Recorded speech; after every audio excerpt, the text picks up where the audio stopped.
కొంచెం వెనక్కి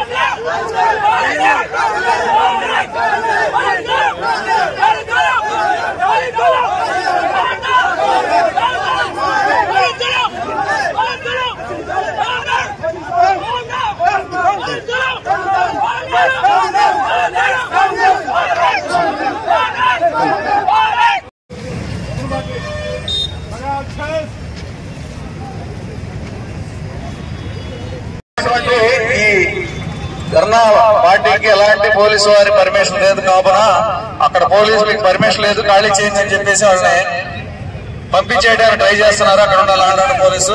కానీ వాళ్ళు మాట ఎక్కలేదు. ఆ క్రమంలో అదనపు బలాగాలను పిలిపించి హెడ్ క్వార్టర్స్ నుంచి వాళ్ళని ఇక్కడ నుంచి డిస్పర్స్ చేయడం జరుగుతుంది. అది ఏ విధంగా డిస్పర్స్ చేస్తారో అన్లాఫుల్ అసెంబ్లీని అనేది ఇక్కడ మాక్ ఎక్సర్సైజ్ ఈ రోజు కండక్ట్ చేయడం జరుగుతుంది సెంటర్ లో.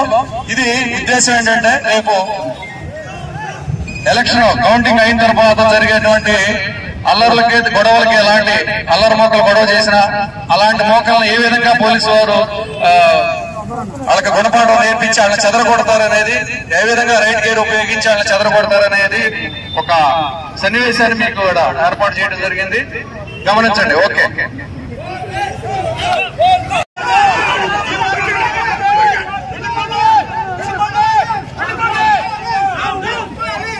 శాసనం విసురుతున్నారు చూడండి. అవి తీసుకున్న వాళ్ళ మీద విసరడం జరుగుతుంది బాబు. ఓకే.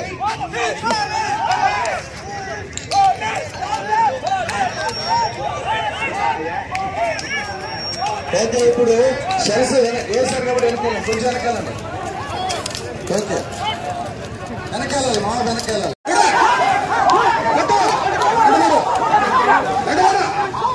పరిగెత్తం చేయాలి. Okay, get back. మళ్ళీ మీరు వెళ్ళండి.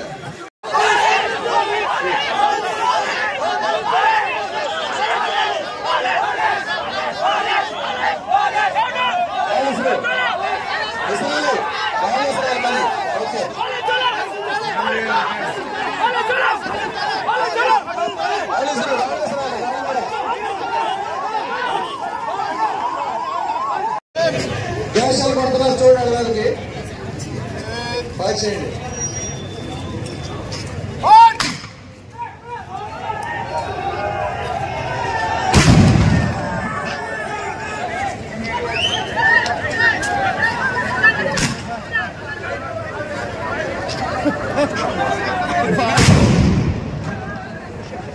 ఓన్లీ గ్యాస్ షాట్స్ కొట్టారు, అయినా గొడవ చేస్తారు. ఓకే, క్యారియర్ ఎవరు తీసుకోండి. వెనక తిరుగు. ఆ మామ దగ్గరికి వెళ్ళ.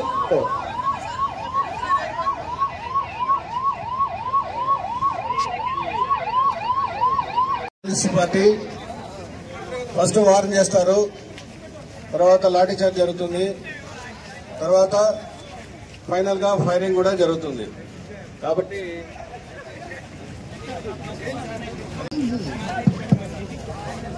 ప్రజలందరూ కూడా గమనించాలి.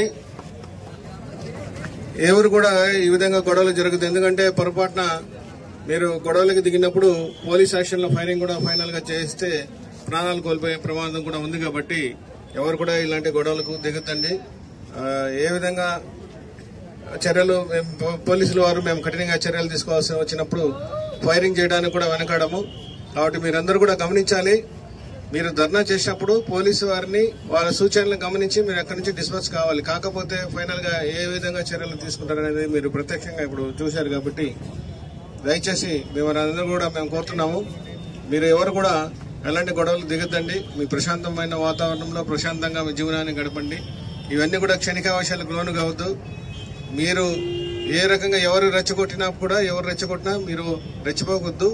ఆ క్షణికావేశంతో మీరు చేసే చర్యలు మీ ప్రాణాల మీద కూడా తీసుకొస్తుంది. కాబట్టి మీరు దయచేసి మీరు ఎవరు కూడా ఇట్లాంటి గొడవలకి ధర్నాలకి రావద్దని చెప్పేసి మేము మీకు తెలియజేస్తున్నాం. 4వ తేదీన మనకి కౌంటింగ్ ఉంది.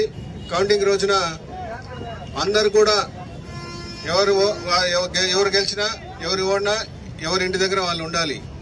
30 పోలీస్ యాక్ట్ ఇంప్లిమెంటేషన్ లో ఉంది. కాబట్టి ఎలాంటి ఊరేగింపులు కానీ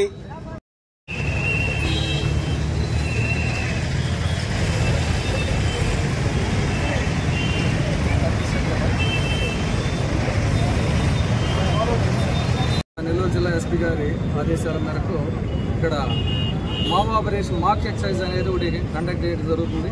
ఈ ఉద్దేశం ఏంటంటే 4వ తారీఖు కౌంటింగ్ అయిన తర్వాత ఎక్కడైనా అల్లరి మోకలు దౌర్జన్యాలు అల్లర్లు చేసినట్లయితే అలాంటి అల్లరి మోకల్ని దౌర్జన్యం చేసే మాబుని అన్లాఫుల్ అసెంబ్లీని ఏ విధంగా అణిచేసే విధంగా ఎలా మాబుని చెదరగొడతాము, ఎలాంటి రైడ్ గేర్ ఉపయోగిస్తాము, ఎట్లా దాన్ని డిస్పర్స్ చేస్తాము, దాంట్లో ఉన్న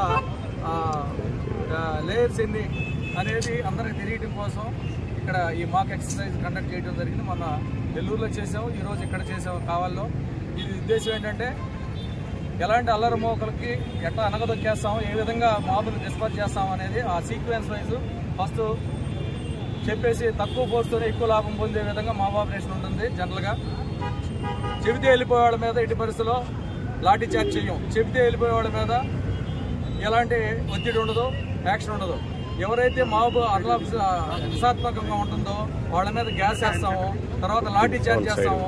అప్పుడే చెప్పినా కానీ అనకపోతే అల్లరి అది వైలెంట్ మేనర్లో మారినప్పుడు ఆ ధర్నా కానీ ఆ అల్లర్ల మోకల యొక్క చేష్టల దౌర్జన్యాలు వైలెంట్ గా మారినప్పుడు మాత్రమే అనౌన్స్ చేసేసి వార్నింగ్ చేసి వాళ్ళ మీద కాల్పులు జరపడం జరుగుతుంది. ఈ సీక్వెన్స్ ని ఎట్లా జరుగుతుంది అనేది మనం ఇక్కడ కళ్ళకు పెట్టినట్టు చూపించడం జరిగింది. ఫస్ట్ మనం గ్యాస్ షెల్స్ ఉపయోగించాము, గ్రెనేడ్స్ ఉపయోగించాము, తర్వాత లాఠీ చార్జ్ చేసాము, తర్వాత వార్నింగ్ చేసి ఫైరింగ్ చేయడం జరిగింది. అది ఈ విధంగా జరిగితే ముందు మేము ఏ విధంగా పోలీస్ యాక్షన్ ఉంటుంది అనేది చూపించడం జరిగింది.